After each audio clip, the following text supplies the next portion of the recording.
BJP আৰু UPPL দলৰ সৈতে কুৰুক্ষেত্ৰৰ ৰণত জয়ী হৈ এতিয়া বিশেষ চৰ্চিত পশ্চিম অসম তথা বিটিচি প্ৰধান হাগ্ৰামা মহিলাৰীৰ প্ৰথম বিধান পৰিষদীয় অধিৱেশনত ফুল একশ্যন মুডত ভংগ কৰিলে ভিচিডিচিৰ লগতে টিচি এলচিচি আৰু পৌৰ নিগম নিকায়সমূহ। প্ৰটেন অধ্যক্ষ ত্ৰিদীপ দৈমাৰীয়ে গ্ৰহণ কৰালে ৩৭গৰাকী ইএম আৰু MCLAক। ৰাজ্যৰ পশ্চিম তথা বিটিএডিৰ নিৰ্বাচনত নিৰংকুশক আসন লাভ কৰি শপত গ্ৰহণৰ পিছত এতিয়া ফুল একশ্যন মুডত বিটিচি প্ৰধান হাগ্ৰামা মহিলাৰীয়ে ইফালে যোৱাকালিৰে পৰা চলিছে বিটিচি বিধান পৰিষদৰ প্ৰধান অধিৱেশন। উক্ত বিধান পৰিষদত প্ৰটেন অধ্যক্ষ হিচাপে নিৰ্বাচিত হৈ ত্ৰিদীপ দৈমাৰী। একেদৰে ভংগ কৰিলে প্ৰমোদ বড়ো চৰকাৰৰ আমোলৰ ৪২০টা ভিচিডিচিৰ লগতে টিচি এলচিচি আৰু নিকায় নিগমে সকলো অধ্যক্ষ পদ আৰু কমিটি। কোকৰাঝাৰৰ বডোফা নগৰৰ বিটিচি বিধান পৰিষদীয় ভৱনত ৪০গৰাকী পৰিষদীয়ৰ ভিতৰত ৩৭গৰাকী পাৰিষদে আজি আনুষ্ঠানিকভাৱে পাৰিষদ হিচাপে শপত লয়। বৃহস্পতিবাৰে পুৱা ১০ বজাৰ পৰা আৰম্ভ হৈছিল শপত গ্ৰহণ অনুষ্ঠান। হাগ্ৰামা মহিলাৰী, ৰিহন দৈমাৰী, ৰবিৰাম নাৰ্জাৰী, দাওবাইছা বড়ো, লমশ্ৰাও দৈমাৰী, ধীৰাজ বৰগোহাঞি, দিগন্ত বৰুৱা সহ BPF, UPPL আৰু বিজেপিৰ ৩৭গৰাকী পাৰিষদে নিজৰ শপত লয়। বিটিচি বিধান পৰিষদৰ প্ৰথম অধ্যক্ষ ত্ৰিদীপ দৈমাৰীয়ে নৱনিৰ্বাচিত পাৰিষদসকলক শপত বাক্য পাঠ কৰায়। উল্লেখযোগ্য যে আজি ১৫জনে বড়োত, ১৪জনে ইংৰাজীত আৰু ৭জনে পাৰিষদে অসমীয়াত শপত লয়। আনহাতে UPPLৰ সভাপতি তথা পাৰিষদ প্ৰমোদ বড়ো, ৰাকেশ ব্ৰহ্ম আৰু বিজেপিৰ পাৰিষদ ৰেখাৰাণী দাস বড়ো ব্যক্তিগত কাৰণবশতঃ শপত গ্ৰহণ অনুষ্ঠানত উপস্থিত নাছিল। আনহাতে আজি দুপৰীয়া ১২:৪৫ বিটিচি বিধান পৰিষদীয় ভৱনৰ অধ্যক্ষ আৰু উপাধ্যক্ষ বাছনি কৰা হ'ব। আমাৰ পঞ্চমবাৰ বিটিচি যে নিৰ্বাচন, এই নিৰ্বাচনত আমাৰ যেহেতু প্ৰথম আমাৰ এছেম্বলি বৈঠক আৰু ইয়াত আমাৰ ৪০টা সমষ্টিৰ ৪০জন MCLA শপত গ্ৰহণ ল'ব প্ৰধান স্পীকাৰৰ আণ্ডাৰত। গতিকে ভাল লাগিছোঁ। গতিকে পঞ্চমবাৰ যিটো নিৰ্বাচন, সেই নিৰ্বাচনত সন্মানীয় হাগ্ৰামা মহিলাৰ নেতৃত্বত যি BPF দল একদম সংখ্যাগৰিষ্ঠ আমি পালোঁ।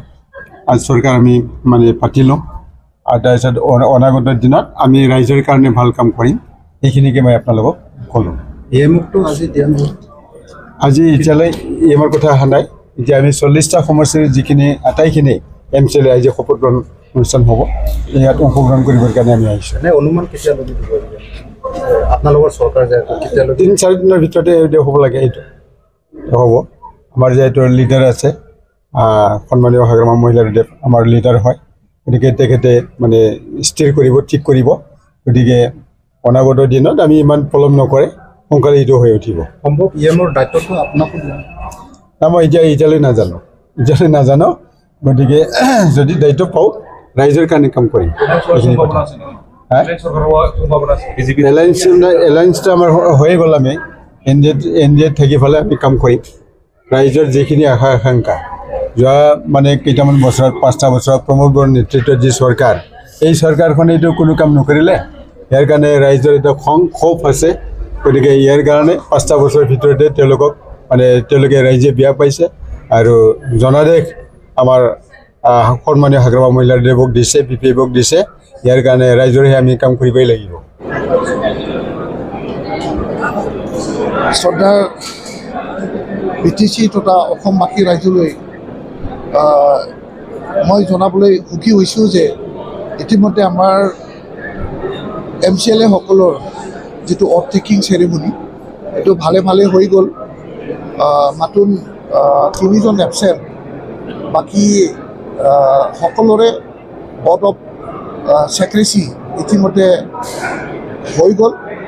ইয়াৰ পিছতেই আমি কম সময়ৰ ভিতৰতে আমাৰ এছেম্বলিৰ যিটো স্পীকাৰ বাছনি হ'ব আৰু ডেপুটি স্পীকাৰ বাছনি হ'ব।